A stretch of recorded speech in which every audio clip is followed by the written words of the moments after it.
Hi friends, మనస్మిత స్టోరీస్కి మీ అందరికీ స్వాగతం, సుస్వాగతం. ఈరోజు మనం చదువుకోబోయే కథ తపస్వి. ఓ ఆడపిల్ల కథ, ఓ అనాథ కథ. భోజనాలయ్యాక వంటగది క్లీన్ చేస్తోంది తపస్వి. ఆదిత్య బెడ్రూమ్ అంతా సర్ది బెడ్షీట్ మార్చి దాని మీద కొన్ని మల్లెలు చల్లి బెడ్ రెడీ చేశాడు. ఇంకా తన ఇంటి ఇల్లాలు ఇటువైపు చూడలేదు. ఇదేం చేస్తుందో అనుకుంటూ వంటగదిలోకి వెళ్ళాడు. ఎంగిలి గిన్నెలు కడిగేస్తున్నా తపస్వి వెనకగా వెళ్ళి ఆమె నడుమును చుట్టేసి ఆమె భుజం మీద తలపెట్టి, ఇంకా ఎంతసేపు వెయిట్ చేయాలి డార్లింగ్ నీకోసం అన్నాడు ఆమె చెవిలో గారంగా. అయిపోయింది అది, వచ్చేస్తున్నాను, ఇంకా 2 ప్లేట్స్ అంది. ఇందుకే కదా పనమ్మాయిని పెట్టుకుందామంటే వినవు. ఈ పని అంతా నీకెందుకు చెప్పు అన్నాడు ఆమె మెడ మీద తన పెదవులతో రాస్తూ. వాళ్ళు రేపు ఉదయం వస్తారు. అప్పటి వరకు ఎంగిలి ప్లేట్స్ అంటే కాక్రోచెస్ వస్తాయి. నీకేమో వాటిని చూస్తే చిరాకు. మరెలా అంది. అబ్బా, అన్నిటికీ అన్ని కారణాలు చెప్తావు.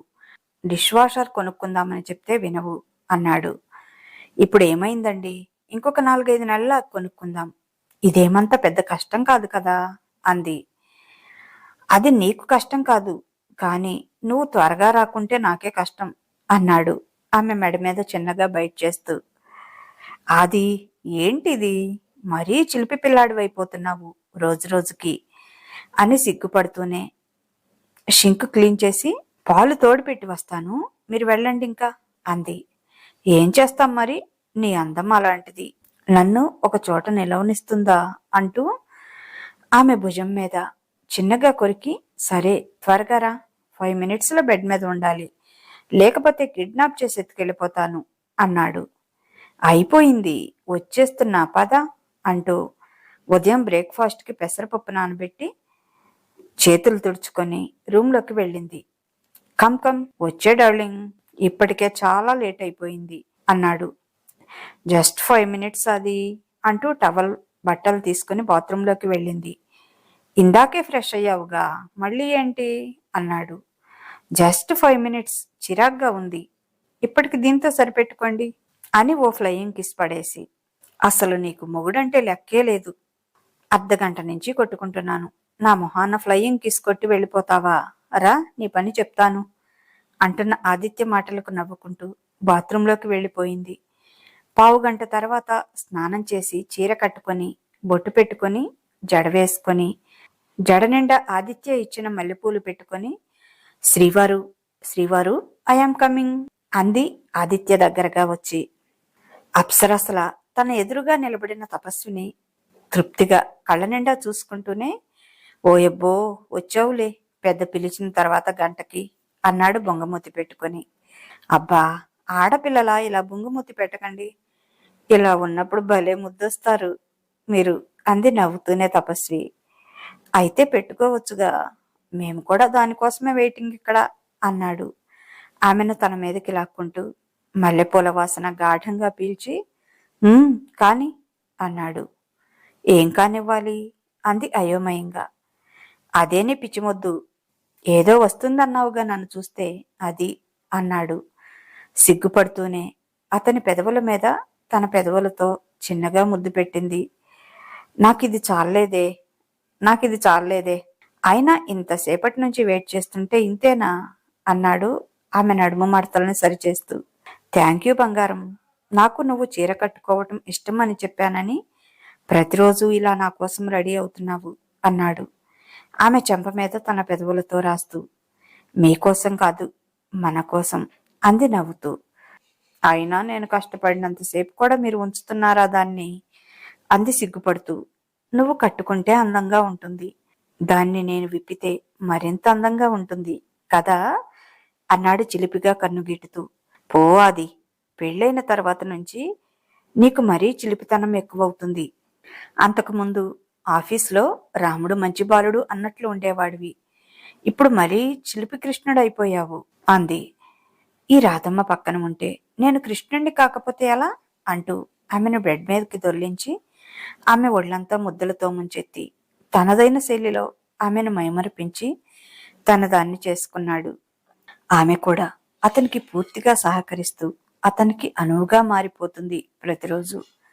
అతనికి కొండంత సుఖాన్ని, అంతులేని తృప్తిని అందిస్తుంది తన ప్రేమతో.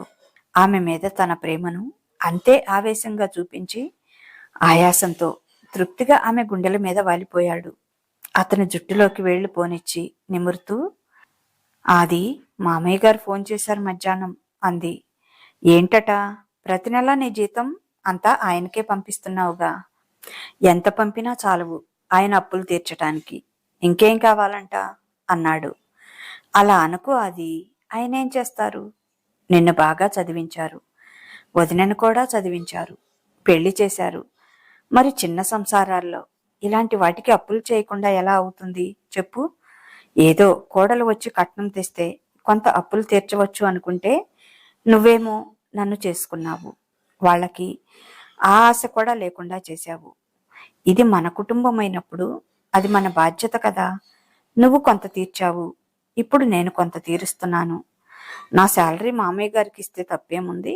ఆయన ఎలా అప్పులు తీర్చాలి అని ఆవేదన పడుతూ ఉంటే మనకు సంతోషంగా ఉంటుందా అంది అతని వీపు మీద ఇంకొక చెయ్యి వేసి నిమురుతూ. నువ్వు ఇవ్వటం, ఆయన తీసుకోవటం నాకు దేనికి అభ్యంతరం లేదురా. కానీ నిన్ను ఒక మనిషిలాగా కూడా చూడటం లేదు వాళ్ళు.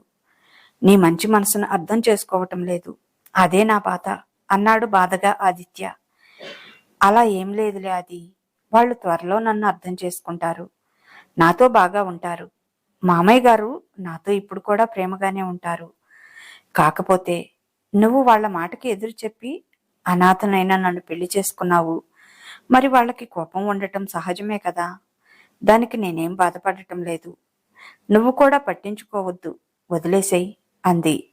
నీ మంచితనం అమ్మా చెల్లి ఎందుకు అర్థం చేసుకోరు? నాకు అర్థం కావటం లేదురా.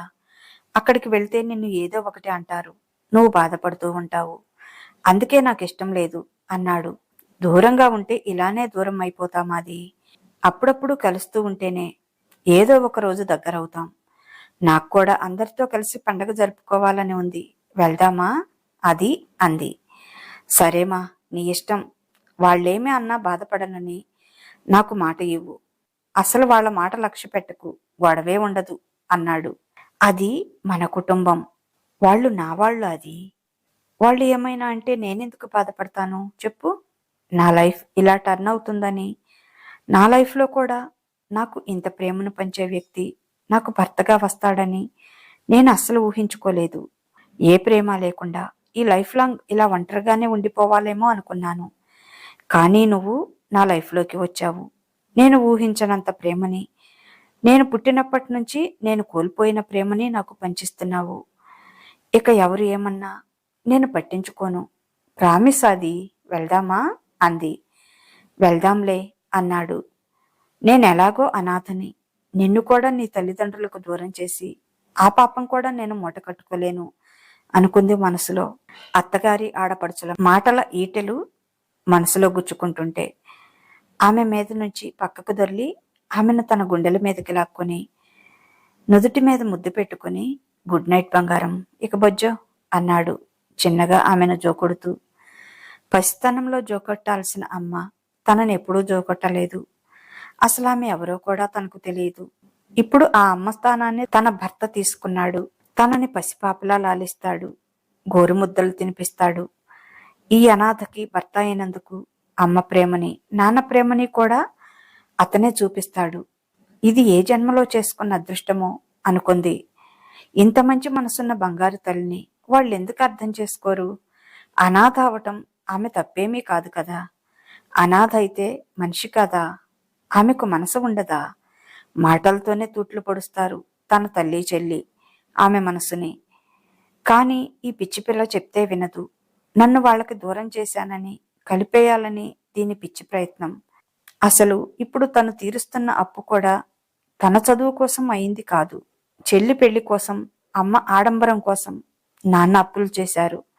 దాన్నే ఇప్పుడు తపస్వి తీరుస్తుంది. తను నాకెందుకు అనుకోలేదు, నా కుటుంబం అనుకుంది. కానీ అమ్మా చెల్లి మాత్రం ఎప్పటికీ అలా అనుకోరు.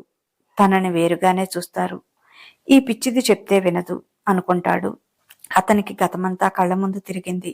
ఆదిత్య ఆఫీస్ నుంచి ఇంటికి వచ్చేసరికి తన పక్క ఇంట్లో సామాన్లు దించుతున్నారు. ఎవరో దిగుతున్నట్లున్నారు ఈ ఇంట్లోకి అని చూశాడు. బయట ఎవరూ కనిపించలేదు. ఇంట్లో ఉన్నారులా ఉంది. ఇక్కడేగా ఉంటారు, తర్వాత కనపడతారులే అనుకుంటూ లాక్ తీసి ఇంట్లోకి వెళ్ళాడు. ముందు రోజు నైట్ 1 వరకు వర్క్ చేస్తూ ఉండటంతో నిద్రలేక మధ్యాహ్నం నుంచి బాగా హెడేక్గా అనిపించటంతో టాబ్లెట్ వేసుకొని కొంచెం టీ పెట్టుకుని తాగి సోఫాలో కూర్చొని టీవీ చూస్తూ ఇప్పుడు వంట చేయాలంటే విసుగ్గా ఉంది, ఈ పూటకి ఆర్డర్ పెట్టుకుందాంలే అనుకున్నాడు. ఇంకా ఈ బ్రహ్మచారి బ్రతికెన్నాళ్ళలో. అమ్మాయేమో ఊర్లో సంబంధాల మీద సంబంధాలు చూస్తోంది. తన ఫోన్కి రోజు ఫోటోలు పంపిస్తూనే ఉంటుంది. 4-5 పెళ్లి చూపులకు కూడా వెళ్ళాడు. కానీ ఏ అమ్మాయి తన మనసుకు నచ్చటం లేదు. తన మనసులో కొన్ని ఊహలు ఉన్నాయి. ఎవరూ కూడా తన ఊహలకు తగినట్లుగా ఉండటం లేదు. నా లైఫ్లోకి వచ్చే అమ్మాయి ఎక్కడ ఉందో త్వరగా రాడాలి, నీకోసం వెయిటింగ్ ఇక్కడ అనుకుంటూ వెనక్కి వాలి మగత నిద్రలోకి జారుకున్నాడు. 7 గంటల సమయంలో తలుపు కొడుతున్న శబ్దానికి మెలకువ వచ్చి లేచి విసుగ్గా వెళ్లి డోర్ తెరిచాడు. కళ్ళ ముందు ఓ మెరుపు మెరిసినట్లుగా అయ్యింది. అలాగే చూస్తూ ఉండిపోయాడు. హలో సార్ అంది ఆ అమ్మాయి. చెప్పండి అన్నాడు తేరుకొని. కొంచెం మేడం ఉంటే పిలుస్తారా అంది. సారీ అండి, ఇక్కడ నేను సింగిల్గా ఉంటున్నాను, మీకేం కావాలో చెప్పండి అన్నాడు ఆదిత్య. సార్ కొంచెం మ్యాచ్ బాక్స్ ఉంటే ఇస్తారా, లైటర్ ఎక్కడో సామాన్లో పడిపోయింది, కనిపించలేదు, ఈరోజే కొత్తగా ఈ పక్కింట్లో రెంట్కు దిగాను అని చెప్పింది ఆ అమ్మాయి మొహమాటంగా. లోపలికి వెళ్ళి దేవుడి మందిరం దగ్గర ఉన్న మ్యాచ్ బాక్స్ తీసుకొని వచ్చి ఆమెకిచ్చాడు. థ్యాంక్ యూ సార్ అని వెళ్ళిపోయింది ఆమె. తన ఇన్నేళ్ల నిరీక్షణ ఫలించింది అనిపించింది ఆమెను చూడగానే. కానీ ఆమెకు పెళ్ళయిందేమో తనకు తెలియదు అనుకుని డేలా పడ్డాడు. కానీ ఏమి అందం ఆ అమ్మాయిది! పట్టుకుంటే మాసిపోయేట్లుగా ఉన్న రంగు, చక్కని కనుముక్కు తీరు, బారాటి చుట్టూ, ఎక్కడ ఏమేమి ఉండాలో కొలిచి చేసిన శిల్పంలా ఉంది ఆమె ఫిగర్. ఏమీ తెలుసుకోకుండా తొందరపడకూడదు, తర్వాత బాధపడాల్సి వస్తుంది అనుకుని మనసు తిటవు చేసుకున్నాడు. ఆమె మళ్లీ కనిపిస్తుందేమో అని విండో దగ్గరికి వెళ్లి చూశాడు. ఆమె అసలు బయటికి రాలేదు. ఆమె కాదు, ఆ ఇంట్లోంచి మరెవరూ కూడా రాలేదు. ఫుడ్ ఆర్డర్ పెట్టి ఫ్రెష్ అయి వచ్చాడు. కాసేపటికి ఫుడ్ వచ్చింది. తనకే కాదు పక్కింటికి కూడా. ఆ మెరుపుతీగ ఈసారి బయటికి వచ్చి ఫుడ్ తీసుకుని లోపలికి వెళ్ళిపోయింది. తినేసి కాస్త వర్క్ ఉంటే చూసుకొని పడుకోబోతూ మళ్ళీ ఆ ఇంటి వైపు ఓసారి చూశాడు. లైట్లన్నీ ఆపేసి ఉన్నాయి. పడుకున్నారనుకుంటా అనుకొని తను కూడా పడుకున్నాడు. కానీ సరిగ్గా నిద్ర పట్టలేదు. ఆ కలత నిద్రలో ఏవేవో కలలు. తన కలల నిండా ఆమె. రాత్రి సరిగ్గా నిద్రలేకపోవటంతో ఉదయమే మెలకువ రాలేదు. 8 గంటలకు నిద్రలేచి ఏంటి ఇలా ముద్దు నిద్రపోయాను అని తనను తానే తిట్టుకుంటూ లేచి ఫ్రెష్ అయ్యి కొంచెం ఇన్స్టంట్ కాఫీ కలుపుకొని తాగేసి బయటికి వచ్చి డోర్ లాక్ చేసుకొని ఆఫీస్కు బయలుదేరాడు. బయటికి రాగానే పక్కింటి వైపు చూశాడు. లోపల ఏదో అలికిడి వినిపిస్తోంది. బయట మాత్రం ఎవరూ కనిపించలేదు. కానీ బయట ఎంతో చక్కగా శుభ్రం చేసి నీళ్లు చల్లి ముగ్గు వేసి ఉంది. నా ఇంటి ముందు ముగ్గు వేసేవాళ్ళు ఎప్పుడు వస్తారో అనుకుంటూ పక్కింటి వైపు మళ్లీ చూశాడు. మెరుపుతీగ మళ్లీ కనిపిస్తుందేమో అని.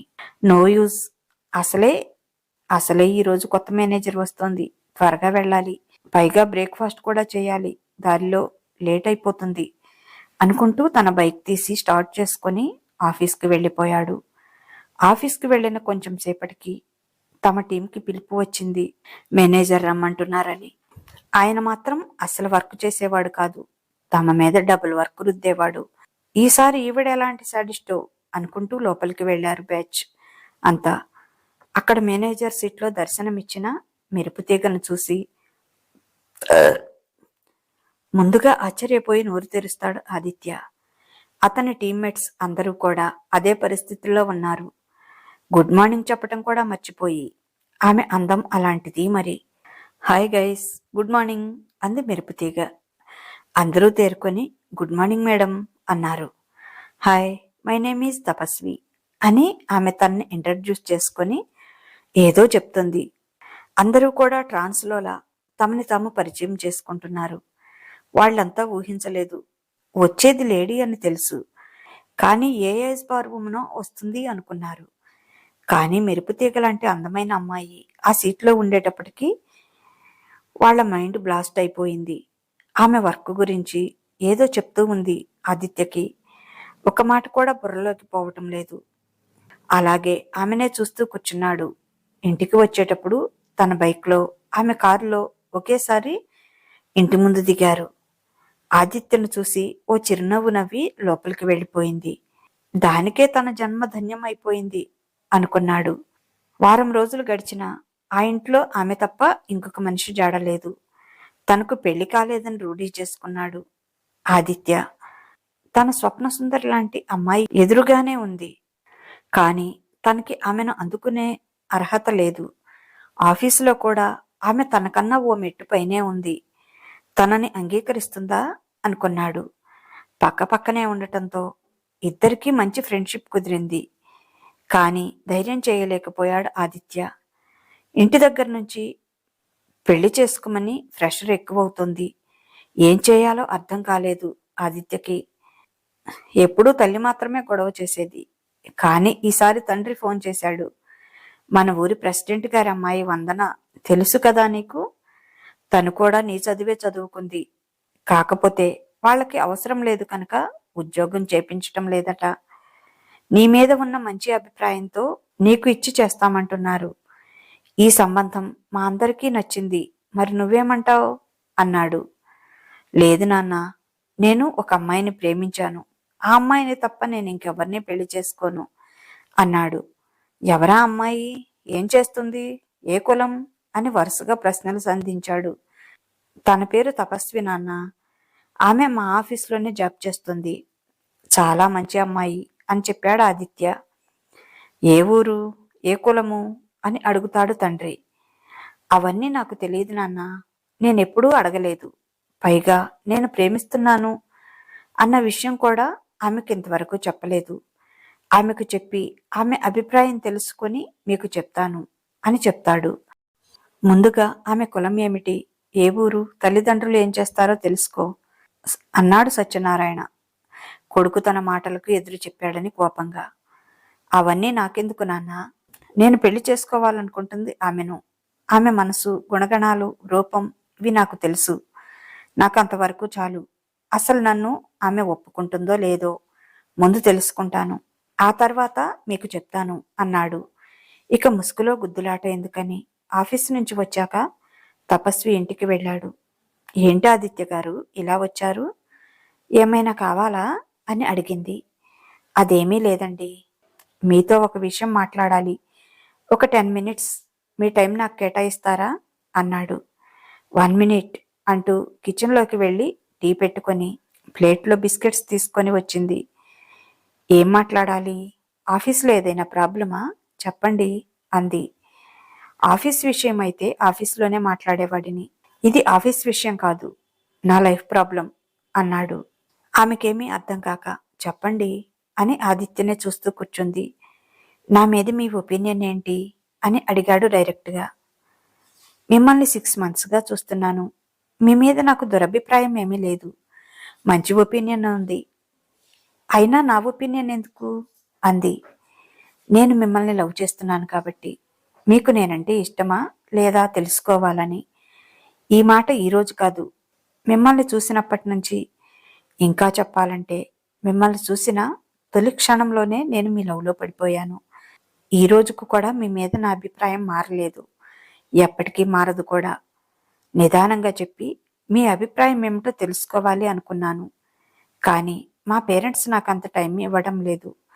నాతో పెళ్లి మీకు ఇష్టమేనా కాదా? నేను మీకంటే జాబ్లో తక్కువ స్థాయిలో ఉన్నాను. మీరు ఆలోచించుకొని మీ తల్లిదండ్రులను కూడా సంప్రదించి మీకు ఓకే అయితే చెప్పండి, నేను మా ఇంట్లో చెప్తాను అన్నాడు. తపస్వికి ఏం చెప్పాలో అర్థం కాలేదు. ఆదిత్య లేచి వెళ్ళిపోతుంటే కూర్చోండి ఆదిత్య గారు అంది. ఆ మాటకే ఆదిత్య మొహం వెలిగిపోయింది. నా గురించి మీకేం తెలుసు అని నన్ను ప్రేమించాను, పెళ్లి చేసుకుంటాను అంటున్నారు అంది. ఆమె ఏం చెప్పాలనుకుంటుందో అర్థం కాలేదు ఆదిత్యకి. ఏం తెలియాలి? నేను కూడా మిమ్మల్ని 6 మంత్స్ నుంచి చూస్తున్నాను. మీ వ్యక్తిత్వం ఉన్నతంగా ఉంటుంది. బాగా చదువుకున్నారు. మంచి జాబ్ చేస్తున్నారు. ఎదుటి వాళ్ళు బాధపడుతుంటే చూడలేరు. తన పర పేద ధనిక సంబంధం లేకుండా అందరినీ ప్రేమించే మనస్తత్వం. మీకు వచ్చే శాలరీ కూడా మీరు వాడుకునే దానికంటే లేని వాళ్ళకి దానం చేసేదే ఎక్కువ. నాకు తెలిసిన వరకు, నేను చూసిన వరకు మీరు చాలా మంచి మనసున్న అందమైన అమ్మాయి. అంటే నేను మీలో మొదటగా చూసింది అందాన్నే. మిగతావన్నీ మీతో పరిచయం పెరిగాక తెలిసినవి. అందుకే కేవలం మనసు చూసే ప్రేమించానని నేను చెప్పను. ఓ అమ్మాయికి ఇంతకంటే బెటర్ క్వాలిఫికేషన్స్ ఏముంటాయి జీవిత భాగస్వామిగా చేసుకోవటానికి? అన్నాడు ఆదిత్య. ఇంకా చాలా ఉంటాయి ఆదిత్య గారు. అసలైన క్వాలిఫికేషన్ ఏమీ లేవు నాకు అంది. అలా అంటుంటే ఆమె గొంతు వణుకుతోంది. కళ్ళల్లోంచి నీళ్లు కారిపోతున్నాయి. అయ్యో తపస్వి గారు, మీకు నేనంటే ఇష్టం లేకపోతే వదిలేసేయండి. మీరు ఇలా బాధపడితే అది నా వల్ల నాకు అస్సలు నచ్చదు. ప్లీజ్ ఏడవకండి. మిమ్మల్ని దగ్గరికి తీసుకొని కళ్ళు తుడిచి ఓదార్చే అంత దగ్గరివాడిని కాదు కదా అన్నాడు బాధగా. అలా అనకండి ఆదిత్య గారు. ప్రస్తుతానికి నాకున్న ఆత్మబంధువు మీరే. అంతకంటే నాకు ఈ లోకంలో బంధువులు కానీ స్నేహితులు కానీ ఎవరూ లేరు అంది. ఆమె ఏమంటుందో అర్థం కాలేదు ఆదిత్యకి. మీరనేది నాకు అర్థం కావటం లేదండి అన్నాడు అయోమయంగా. నేను ఒక అనాథనే ఆదిత్య గారు. నా చదువు అయ్యేంత వరకు అనాథాశ్రమంలోనే ఉన్నాను. ఎవరో దాతల సహకారంతో చదువుకున్నాను. ఈ లోకంలో నాకంటూ ఎవరూ లేరు. నాకు ఒక ఇంటి పేరు కూడా లేదు. బృందావనం అనేది మా ఇంటి పేరు కాదు, నేనున్న ఆశ్రమం పేరు. ఆశ్రమంలో ఉన్న ప్రతి ఒక్కరికి ఇదే ఇంటి పేరు అని చెప్పింది తపస్వి. అలా చెప్తుంటే ఆమె కళ్ళల్లో నీళ్లు కారిపోతూనే ఉన్నాయి. అందుకే నేను జీవితంలో కొన్నింటి మీద ఆశలు వదిలేసుకున్నాను. ఎందుకంటే ఎవరు ఓ అనాథ అమ్మాయిని పెళ్లి చేసుకోవాలనుకోరు. నేను మీకు తగిన అమ్మాయిని కాదు. దయచేసి మీ తల్లిదండ్రులు చూసిన అమ్మాయిని మీరు పెళ్లి చేసుకోండి అని చెప్పింది. ఆ మాటతో షాక్కు గురయ్యాడు ఆదిత్య. ఏంటి తపస్వి మీరు చెప్పేది? మీరు అనాథ అన్నాడు నమ్మలేనట్లుగా. అవును అన్నట్లుగా తల ఊపింది. ఇప్పుడు చెప్పండి, నేను అనాథనంటే మీ తల్లిదండ్రులు మన పెళ్లికి ఒప్పుకుంటారా? అసలు మీరే ఒప్పుకుంటారా అంది నవ్వుతూ. కాసేపటికి షాక్ నుంచి తేరుకొని, ఏంటి తపస్వి అలా మాట్లాడుతున్నావు? నేనెందుకు ఒప్పుకోను? నిన్ను నేను మనస్ఫూర్తిగా లవ్ చేస్తున్నాను. నీ పుట్టుకని కాదు. నువ్వు అనాథ కావటంలో నీ తప్పు అయితే లేదు కదా. నిన్ను కని అనాథను చేసిన వాళ్ళది ఆ తప్పు. దానికి నువ్వెందుకు శిక్ష అనుభవించాలి? ఇంతకీ అసలు విషయం చెప్పు. నేను నీకు ఓకేనా? నన్ను పెళ్లి చేసుకోవటం నీకిష్టమేనా అన్నాడు మళ్ళీ. దేవుడే ఎదురొచ్చి వరమిస్తానంటుంటే కాదని కాలదనుకునేంత పిచ్చిదాన్ని కాదు. మీరంటే నాకు పిచ్చి ప్రేమ, చచ్చెంత ఇష్టం ఉన్నాయి. కానీ ధైర్యం చేసి అది మీకు చెప్పలేకపోయాను. ఎందుకంటే నా వెనుక ఉన్న చరిత్ర అలాంటిది. నన్ను పెళ్లి చేసుకోవటానికి ఎవరు ముందుకు వస్తారు చెప్పండి? అందుకే చెప్పలేకపోయాను అంది ఏడుస్తూ. తపస్వి మనస్ఫూర్తిగా. వెంటనే ఆదిత్య చైర్లోంచి లేచి తపస్విని గాఢంగా కౌగిలించుకున్నాడు. Thank you darling. నాకు తెలుసు నువ్వు నన్ను లవ్ చేస్తున్నావని. నీ కళ్ళలో నువ్వు ఎంత దాచిపెట్టినా అది దాగదు. ఐ లవ్ యూర బంగారం అన్నాడు ఆమె కళ్ళు తుడుస్తూ. ఒకరు తనని ఇంత ప్రేమగా దగ్గరికి తీసుకుని ఓదార్చటం, తన కోసం ఆరాటపడటం, తనని ప్రేమగా చూడటం తొలిసారి తపస్వికి. ఆ అనుభూతిని మనసు నిండా నింపుకుంటూ ఆదిత్యని కౌగిలించుకొని అలాగే ఉండిపోయింది. కానీ అంది మళ్ళీ సందిగ్ధంగా. ఏంట్రా, ఏంటి నీ డౌట్ చెప్పు అన్నాడు. నేను అనాథని అంటే మీ పేరెంట్స్ మన పెళ్లికి ఒప్పుకుంటారా అంది డౌట్గా తపస్వి. ఏమో నాకు తెలీదు. నేను కూడా గ్యారంటీ ఇవ్వలేను. వాళ్ళకి చెప్తాను, ఒప్పించటానికి కూడా ప్రయత్నిస్తాను. కానీ వాళ్ళు ఒప్పుకోకపోతే నేనేం చేయలేను కదా అన్నాడు నిర్లిప్తంగా. అయ్యో, అలా కాదండి. వాళ్ళు ఒప్పుకోకపోతే నాకు పెళ్ళే వద్దు. పెళ్లి చేసుకుంటే నాకు కూడా ఓ కుటుంబం వస్తుంది అనేది నా ఆశ.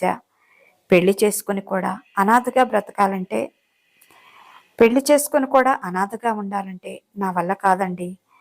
నా వల్ల మీరు, మీ తల్లిదండ్రులకు, మీ కుటుంబానికి దూరం కావటం నాకు ఇష్టం లేదు.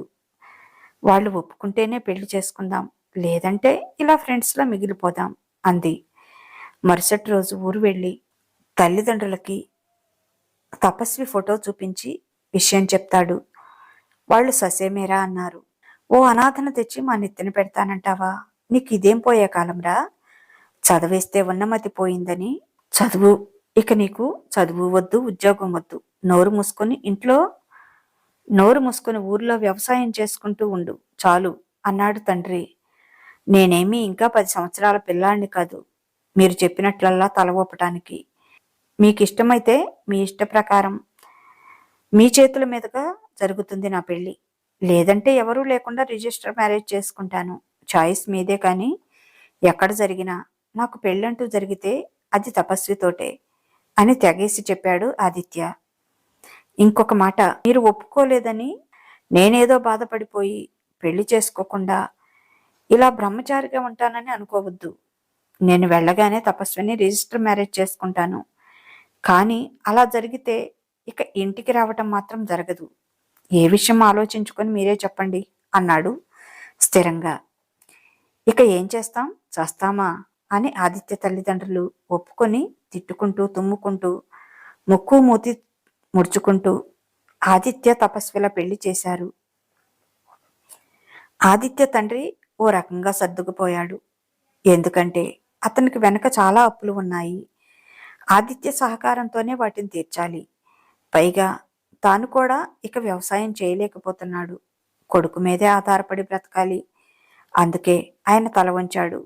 కానీ అతని చెల్లి, తల్లి మాత్రం అస్సలు సర్దుకోలేకపోయారు. తపస్వి ఇంటికి వచ్చిన దగ్గర నుంచి ఒకటే నసుగుడు.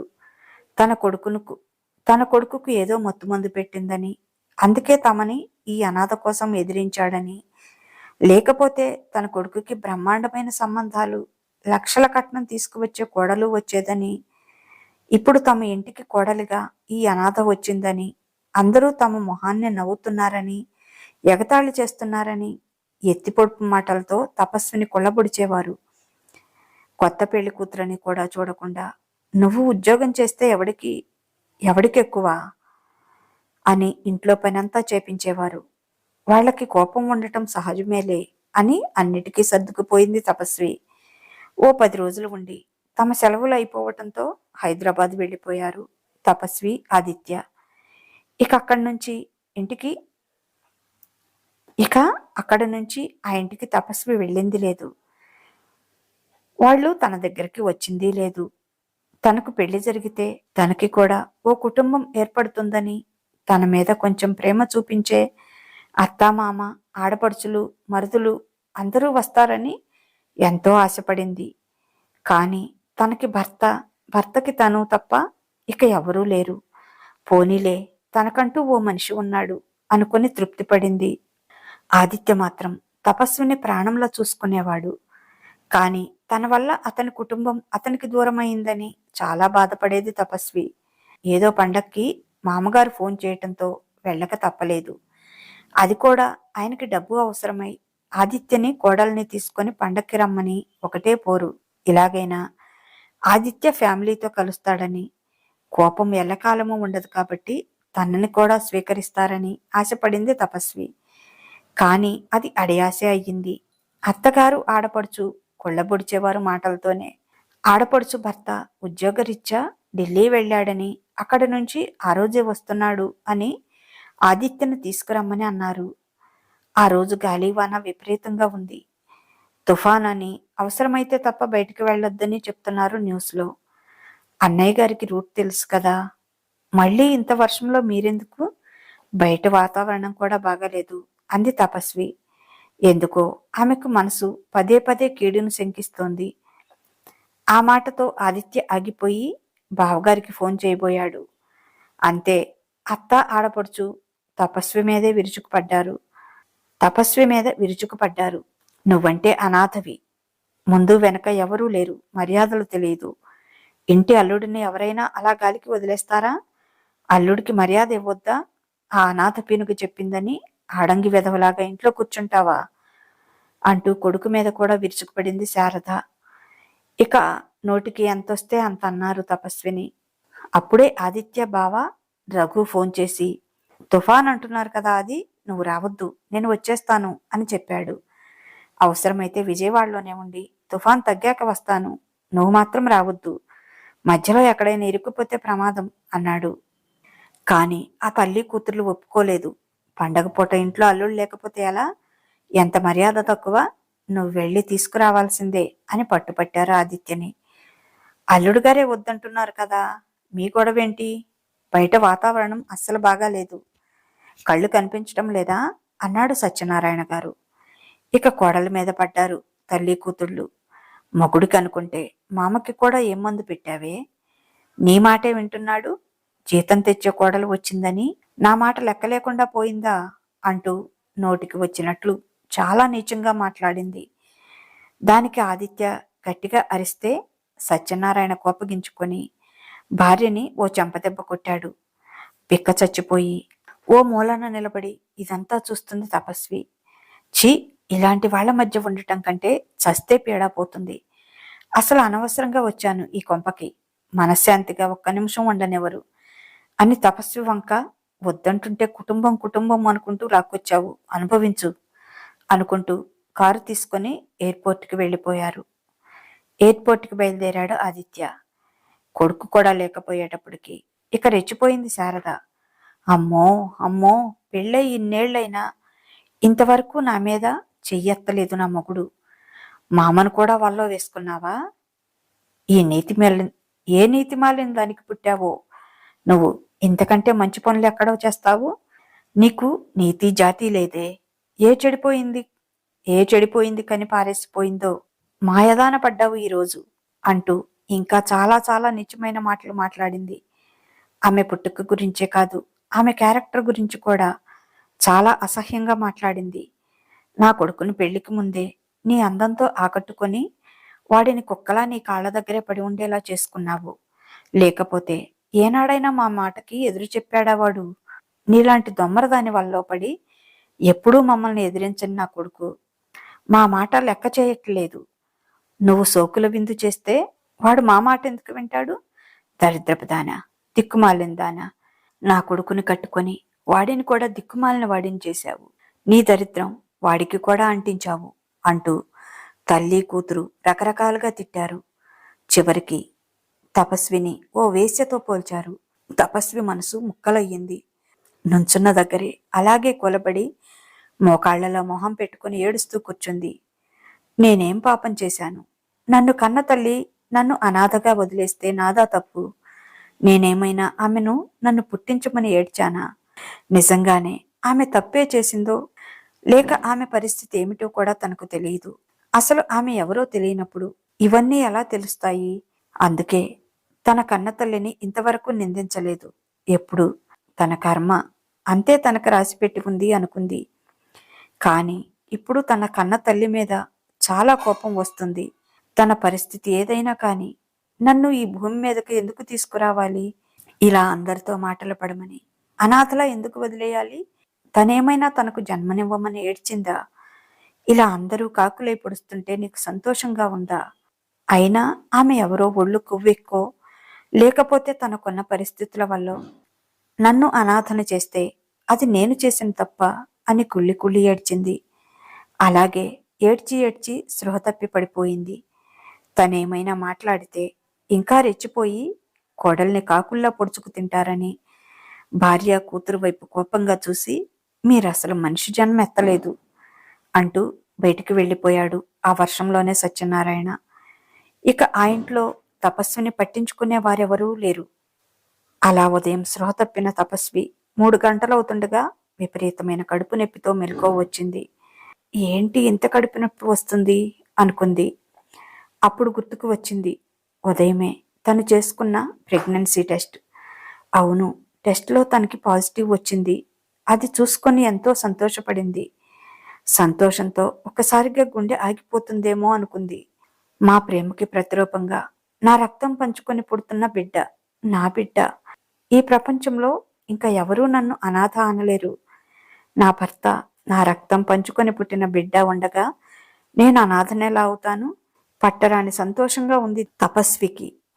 వెంటనే ఆదిత్యకి చెప్పాలని పరిగెత్తుకుంటూ బయటికి వచ్చింది. అప్పుడే అత్తగారు ఈ గొడవ పెట్టుకుంది. ఆదిత్య కోపంగా బయటికి వెళ్ళిపోయాడు. ఆది, త్వరగా రా ఆది, నాకు భయం వేస్తుంది. మన బిడ్డకి ఏమైనా అవుతుందేమో, ప్లీజ్ త్వరగా రా, ప్లీజ్ గాడ్, ఈ ఒక్క సహాయం చెయ్యి, ఆయనను త్వరగా పంపించు అని ఆ స్థితిలో కూడా చేతులెత్తి మొక్కుకుంది కానరాని దేవుడికి. కడుపులో నొప్పి విపరీతంగా ఎక్కువ కావటంతో తట్టుకోలేకపోతుంది. వాష్రూమ్కి వెళ్దామని పొట్ట పట్టుకొని బలవంతంగా పైకి లేవబోయింది. కానీ తన వల్ల కాలేదు. విపరీతంగా కడుపులో నొప్పి వస్తుంది. బ్లీడింగ్ కూడా అవుతుంది. తన చీరంతా అవటమే కాదు, తను పడి ఉన్న దగ్గర నేల మీద అంతా బ్లీడింగ్ దార కట్టి వెళ్ళిపోతూ ఉంది. అది చూసి చాలా భయం వేసింది. మామయ్య అని పిలిచింది చిన్నగా 2-3 సార్లు. ఆయన పలకలేదు. అత్త, ఆడబడుచు ఇద్దరూ రూంలోనే ఉన్నారు. ఇద్దరి మాటలు వినపడుతున్నాయి.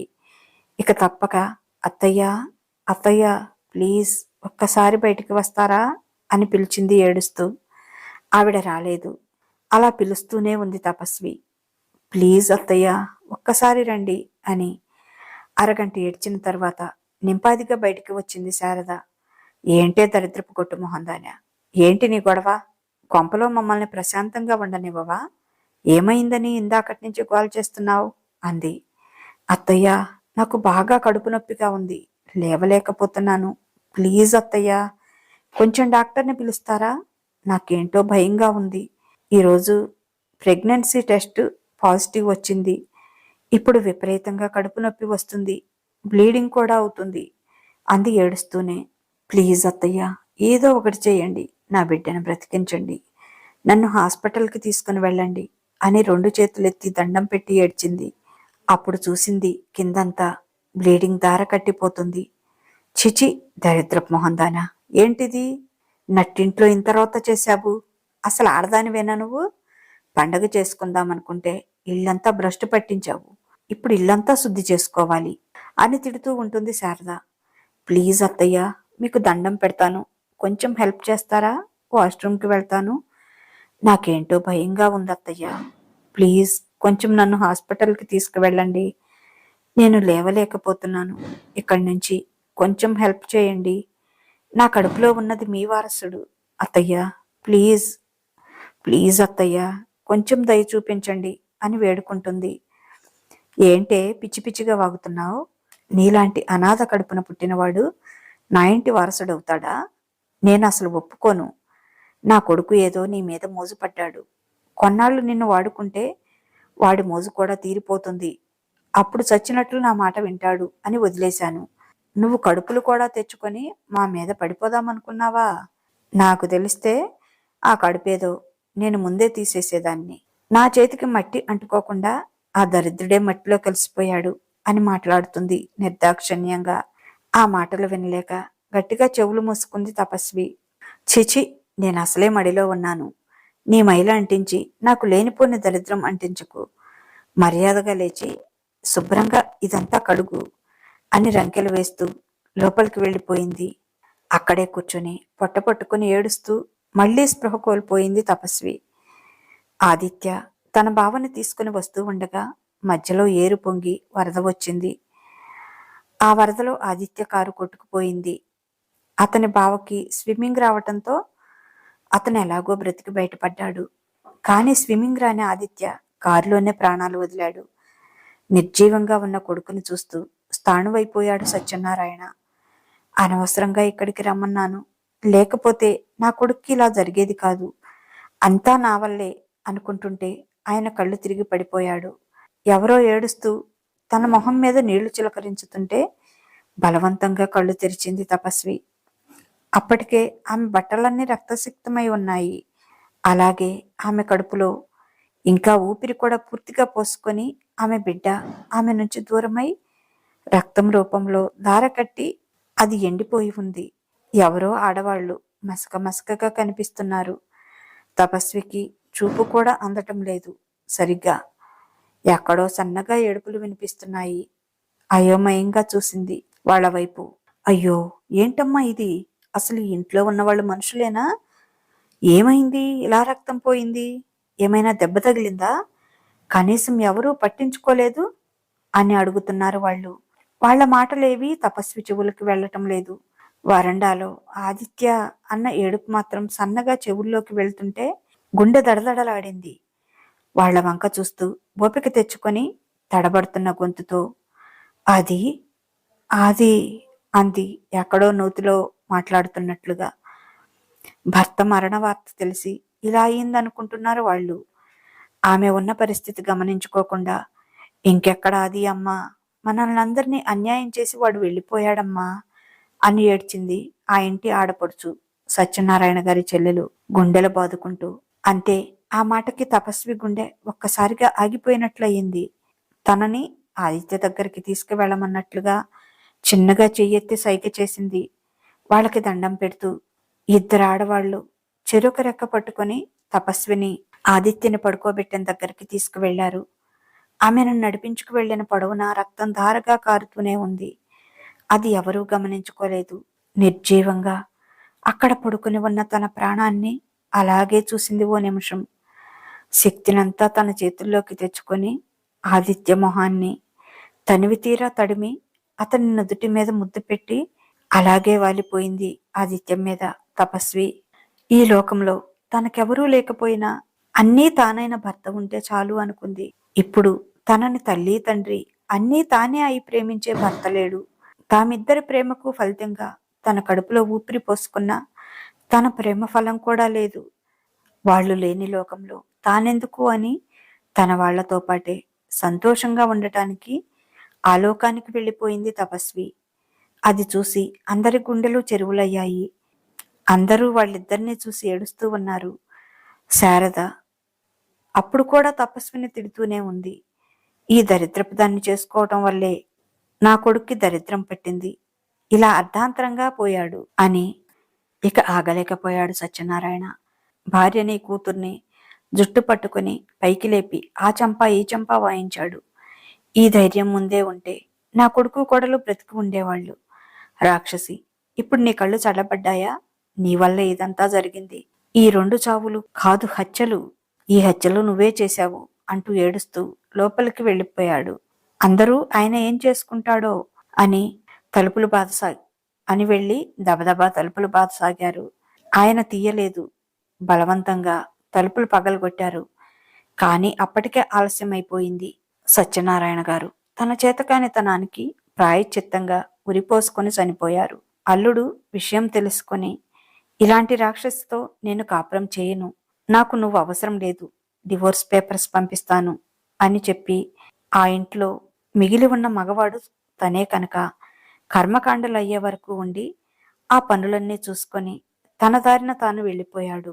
ఇక ఆ ఇంటి మొహం, భార్య మొహం కూడా చూడలేదు. ఇక ఎప్పటికీ చూడడు కూడా. కానీ శారద, ఆమె కూతురు ఇప్పటికి కూడా తపస్విని తిడుతూనే ఉన్నారు. ఆమె తన ఇంట్లో కాలు పెట్టడం వల్లే ఇలాంటి దరిద్రం తమకు పట్టుకుందని, అంత నష్టం తమకు జరిగిందని. వాళ్ళ తప్పులు మాత్రం వాళ్ళిద్దరూ ఇప్పటికీ గుర్తించలేరు కూడా. ఎందుకంటే మూర్ఖుల్ని ఎవరూ మార్చలేరు కదా. అయిపోయిందండి కథ. రాస్తుంటే నాకే బాధగా అనిపించింది. అయినా దీనిలో తపస్వి చేసిన తప్పేంటి? అనాథ అయితే మనిషి కాదా? వాళ్ళకి మనసు ఉండదా? ప్రతి నిమిషం వాళ్ళని కాకుల్లా పొడుచుకు తింటూ మీరు అనాథలు అంటూ గుర్తు చేయాలా? ఈ సమాజంలో మనం చాలా మందిని అలానే చేస్తూ ఉంటాం. కానీ శారద చేసిన లాంటి తప్పు ఎవరూ చేయకూడదు. ఇదండి ఈరోజు కథ. ఎలా ఉంది? మీ అందరికీ నచ్చిందా? ఏదో నా మనసుకు నచ్చిన కథల్ని నేను రాస్తూ ఉన్నాను. మీరు కూడా మీ తోడ్పాటుని నాకు అందిస్తున్నారు. నన్ను బాగానే ఎంకరేజ్ చేస్తున్నారు. కానీ నాకే ఈ మధ్య కొంచెం హెల్త్ ప్రాబ్లం వల్ల స్టోరీస్ పెట్టలేకపోతున్నాను. ఏమనుకోకండి. నాకు క్యూర్ అవ్వగానే డైలీ వీడియోస్ పెడతాను.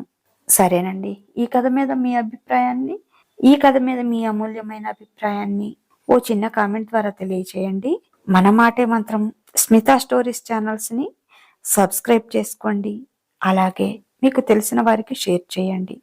కథ నచ్చితే లైక్ ఇవ్వటం మాత్రం అస్సలు మర్చిపోవద్దండి. ఇక ఉంటాను. బాయ్. మీ లక్ష్మీ కంఠ.